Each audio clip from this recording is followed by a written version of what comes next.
Hi guys, welcome to Who Are We, the podcast where you get to meet the we of We Carry Kevan. I'm your host, Kevan Chandler, and I want to introduce you to some of my friends. Like Doug McKelvey and Jonathan Rodgers, two of my favorite authors in Nashville, and both participants in a wonderful community called the Rabbit Room. If you want to use these steps, we can, or we can go around front. Because there is a ramp, if that's easier. I think we'll try the steps. Okay. And yeah, Doug, you're just kind of support for him. So. And you can chat. And I'll get out of the way with Josie. Okay. All right, Pete, we'll be back. All right. See ya.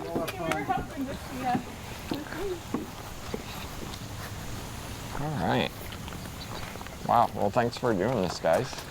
It's really, Yeah. really glad we get to do this. This is fun. Yeah. It's. You say that now. Yeah, right. Give it 20 minutes. Yeah. Right? Yeah, we'll see. That is a nice thing about this podcast is that it's dictated by how you're doing. So we might have a 15-minute episode. Or an hour. Who knows? So, I guess if you guys want to start with just a little bit of an introduction about yourselves. So I will probably do an introduction separately on the podcast, giving more credentials. But Jonathan and Doug, how long have you guys lived in Nashville here? Doug and I moved to Nashville the same summer, I think. Really? Oh, yeah. I moved here in the summer of '91, and you did too, didn't you, Doug? Yeah. April, I think it was April of '91. Yeah. So I guess I've been here longer than you. I thought that's why you were a little more popular than me. That's all. And I have more of the accent. Yeah, what? I have more of the accent. Yeah, right. What brought each of you here? I came here to go to Vanderbilt. So I graduated from college at Furman in South Carolina in '91. And then came to Vanderbilt to the PhD program in English. Okay. 17th century poetry. Nice. Oh yes, we have that mutual love, don't we? Yeah. And Doug, how about you? I came to Nashville at the invitation of Charlie Peacock. Oh, He's yeah. an artist and producer, recording artist. He and his wife had just started or were about to start the Art House Foundation, which was an organization dedicated to an exploration of the intersection of art and faith. And they needed a lot of volunteer help as they launched that, and so my former college roommate and I responded to that invitation and came to Nashville. Wow. And that's actually not too dissimilar from what you guys are involved with now with the Rabbit Room, right? Yeah, and Andrew and Pete and folks who have been involved with Rabbit Room from early on would recognize, would acknowledge the role that the Art House played in kind of laying some of the foundation for what Rabbit Room has become. I mean, they're not identical organizations, but Sure. but there's a lot of overlap. So. And so when on that path of your time here, when did you guys meet and start hanging out? We must have met. Just today? Yeah. So this is actually the house. It's not a long walk. Okay. No, that's all right. That's all right. That's probably okay from my perspective. We started hanging out, we probably met 10, 15 years ago. We met at a picnic over at the Petersons, I think. Yeah, it was. I would guess 12 years ago, maybe. Yeah. Something like that. Yeah. That's cool. Because it's 2021 now, and 12 years ago was, I can't do the math, 2009? Something Sounds like about that, right. yeah. 2009, Yeah. 2010. Okay. Yeah. And are there any projects that you guys have worked on together? Like, I mean, I know it's usually more people, but let me rephrase that. What have you guys worked on together, book-wise? We've been in a writers group that meets very sporadically. Yeah. Yeah, over the years, it was the group where Pete met Jennifer, right? Yeah. Oh, Yeah. nice. Yeah, so that, and that was one of my earliest associations with the Rabbit Room. I was doing a lot of freelance writing back then, and one of the things I would do was bios for record labels. So when an artist would come out with a new album, they would need a publicity piece for it. And so that was how I met Andrew, because folks at his label hired me to write the bio. And so Andrew and I had a several-hour conversation over coffee and got to know each other. And actually, both of us went home and told our wives, I think we just became friends. Though it was years, it was probably 8 years after that before we found out that the other person had gone home and said the same thing. But shortly after that, I got invited by Andrew to come to that writers group. And so that might have been where I met you. That may be, actually. that may be right.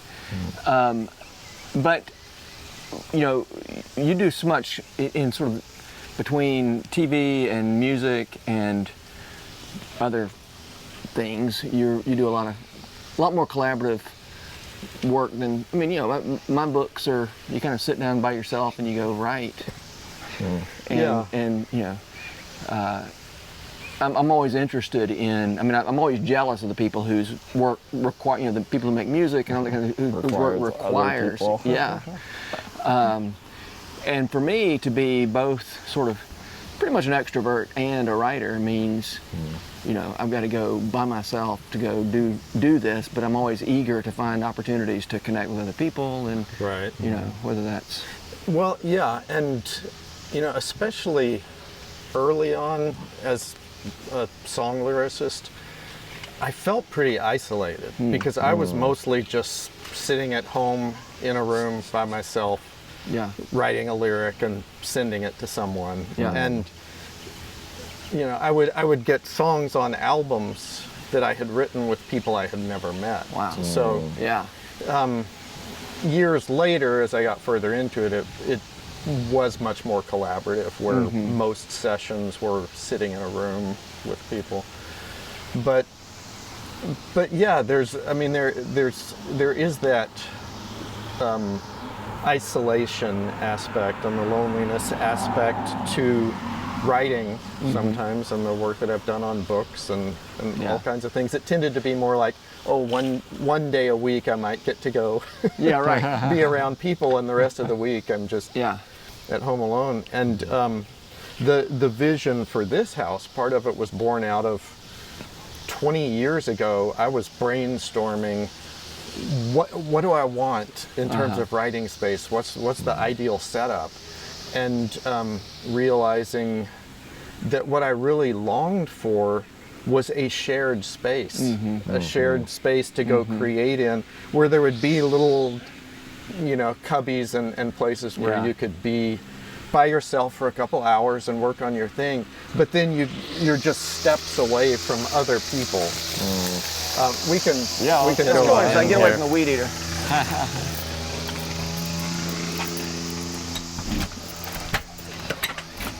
I think we're going to clear this. We might want to deck just a little bit. There we go. We're good. Okay, think we good? Yeah, we're good. Let's see.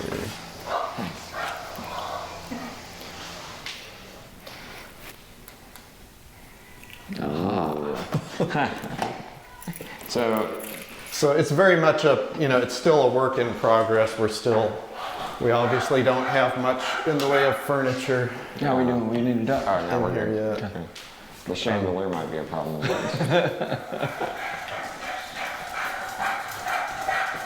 And we do have a dog with us, so. So yeah, tell us a bit about this, and then we can kind of backtrack a bit. And, Yeah, so this property, the backyard backs up to the Northwind Manor Woods. Okay. Northwind Manor is the rabbit room multi-purpose facility. So what we're going to do with this house is, in collaboration with the rabbit room, we're creating an artist residency program.